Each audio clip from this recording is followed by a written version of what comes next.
வணக்கம் நண்பர்களே, ஏகேஸ் கிரியேட்டிவ் கிரியேஷனுக்கு உங்கள் அன்போடு வரவேற்கிறேன். இன்றைக்கி நம்ம பார்க்க போகிறது இட்லி மாவு வச்சு ஒரு டேஸ்டியான ஒரு ஸ்நாக்ஸ் ரெசிபி தான் பண்ண போகிறோம்.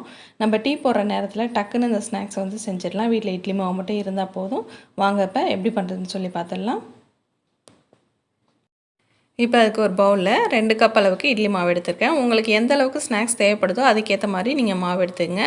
கொஞ்சமான ஒரு 2-3 இன்க்ரீடியன்ட் தான் இதோட நம்ம சேர்க்க போகிறோம். சேர்த்துட்டு டேஸ்டியான அந்த ஸ்நாக்ஸ் வந்து நம்ம ரெடி பண்ணிடலாம். இப்போ 2 கப் அளவுக்கு நான் வந்து மாவு எடுத்திருக்கேன். இதோட பார்த்திங்கனாக்கா கொஞ்சமாக வந்து துருவின கேரட் வந்து கொஞ்சம் சேர்த்துக்கிறேன். இதெல்லாம் வந்து ஆப்ஷனல் தான். நீங்கள் கேரட் இருந்தால் போடலாம், இல்லைன்னா மற்ற பொருட்களை போட்டு கூட செய்யலாம். பட் கேரட் வந்து சேர்த்துட்டிங்கன்னா இன்னும் கொஞ்சம் ஹெல்த்தியாக இருக்கும் ஸ்நாக்ஸ். அதுக்காக தான். இதோட காரத்துக்கு கொஞ்சமாக வந்து பச்சை மிளகா சேர்த்துட்றேன்.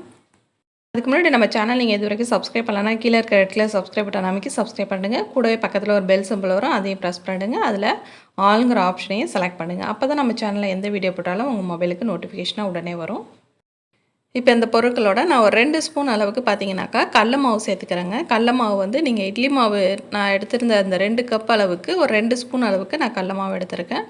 நீங்கள் இட்லி மாவு எடுக்கக்கூடிய அளவுக்கு ஏற்ற மாதிரி கடல மாவு சேர்த்துங்க. அதோட வந்து பெரிய வெங்காயம் பொடி பொடியாக கட் பண்ணி அதையும் வந்து உள்ளே சேர்த்துட்றேன். சேர்த்துட்டு இப்போ வந்து நம்ம கலந்து வச்சுருக்க பொருட்களை எல்லாத்தையும் நம்ம ஒன்றா மிக்ஸ் பண்ணிடலாம். எல்லா பொருளும் ஒன்றோட ஒன்று நல்லா கலந்து வரணும்.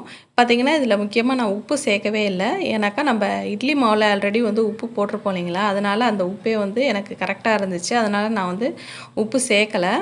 அதனால் நீங்கள் ஃபஸ்ட்டு கலந்து விட்டுடுங்க. எல்லாத்தையும் கலந்துட்டு நீங்கள் டேஸ்ட் பண்ணி பார்த்துட்டு உப்பு தேவைப்பட்டுச்சுனாக்கா நீங்கள் அப்போ வந்து சேர்த்துக்கலாம். ஃபஸ்ட்டே வந்து உப்பு சேர்த்துறாதீங்க. அப்புறம் வந்து உப்பு கரிச்சிருச்சுனாக்கா அந்த ஸ்நாக்ஸ் வந்து கெட்டு போயிடும், வீணாகிடும், யாருமே சாப்பிட முடியாத அளவுக்கு ஆகிடும்.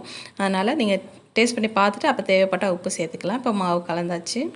இப்போ கடாயில் பார்த்திங்கன்னா எண்ணெய் நல்லா சூடாயிட்டு, நல்லா எண்ணெய் சூடான பிறகு நம்ம கலந்து வச்சுருக்க மாவை சின்ன சின்ன பால்ஸாக உங்களுக்கு தேவைப்பட்ட சைஸில் அந்த எண்ணெயிட சேர்த்துடலாம். ஃபஸ்ட்டு வந்து சேர்க்கும்போது எண்ணெய் நல்லா சூடாக இருக்கணும். நம்ம மாவு உள்ளே சேர்த்த பிறகு அதை மீடியமான ஃப்ளேமில் வச்சுட்டு நல்லா வேக வச்சு எடுங்க. அப்போ தான் வந்து நல்லா உள்ளெல்லாம் நல்லா வேகும். இப்போ ஒரு பக்கம் நல்லா வெந்துருச்சு, அதை வந்து அடுத்த பக்கமும் நல்லா திருப்பி விட்டுடலாம். இது ரொம்பவே சிம்பிளாக செஞ்சிடலாங்க. நம்ம ஸ்நாக்ஸ் சாப்பிட்ணும் அப்படின்னு குழந்தைங்க ஆசைப்பட்டாங்கன்னா டக்குன்னு நம்ம இட்லி மாவு எடுத்து டக்குன்னு செஞ்சிடலாம். இப்போ நமக்கு ரொம்பவே ஈஸியான அதோட டேஸ்டியான ஸ்நாக்ஸ் வந்து நமக்கு ரெடி ஆகிடுச்சு. கண்டிப்பாக இந்த வீடியோ பிடிச்சிருக்குன்னு நினைக்கிறேன். பிடிச்சிருந்தா மறக்காமல் லைக் பண்ணுங்கள், ஃப்ரெண்ட்ஸ் ரிலேட்டிவ்க்கும் ஷேர் பண்ணுங்கள். முக்கியமாக கமெண்ட் செக்ஷனில் கமெண்ட் பண்ண மறந்துடாதீங்க. வேறு ஒரு இன்ட்ரெஸ்டிங்கான வீடியோ உங்களை மீண்டும் சந்திக்கிறேன். வணக்கம்.